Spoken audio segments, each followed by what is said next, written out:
রাস্তা নয়, এ যেন কৃষি জমি। সংস্কারের কাজে হাত দিলেন যুব নাগরিকরা।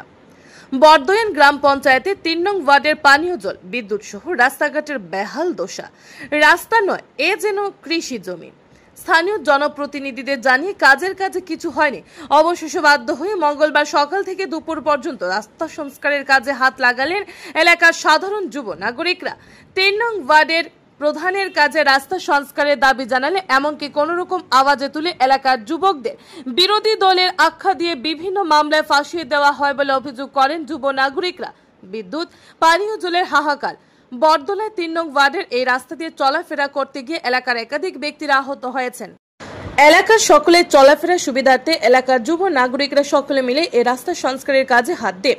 এখন দেখার বিষয়, সংবাদ পরিবেশিত হওয়ার পর এলাকার জনসমস্যা দূরীকরণে প্রশাসন কি ব্যবস্থা গ্রহণ করবে সেদিকে তাকিয়ে আছেন এলাকাবাসী। ব্যুরো রিপোর্ট, আর এই ধর্মনগর। আমরা যে বদওয়াল ৩ নম্বর ওয়ার্ড, আমরা যে একটা অবস্থার মধ্যে আছি, যে রাস্তাঘাট আমরা যাইতে চলাচল করতে যে একটা অসুবিধা হইতেছে, এলাকার প্রধান মেম্বার হইতে নেতৃত্ব যারা আছে কোনো পদক্ষেপ নাই, কোনো নাই। আমরা যে একটা অবস্থার মধ্যে আছি, আমরা এখন নিজের থেকে এটি কাজ করাইতেছি যে নিজে হাঁটতে চলতে পারি না, বাইক নিয়ে বাড়িতে না, কোনো একটা লোক অসুস্থ হয়ে গেলে আমরা বাড়ি থেকে লিয়ে বাড়িতে পারি না, যে একটা অবস্থার মধ্যে আছি। এই কারণে আমরা নিজেরা উদ্যোগ নিয়ে নিজেরা করতেছি। পঞ্চায়েতের জানানো হয়েছে, প্রত্যেক দিন প্রতিনিয়ত বহুত লোক জানাইতেছে, কোনো পদক্ষেপ নাই, কোনো স্টেপ নেই।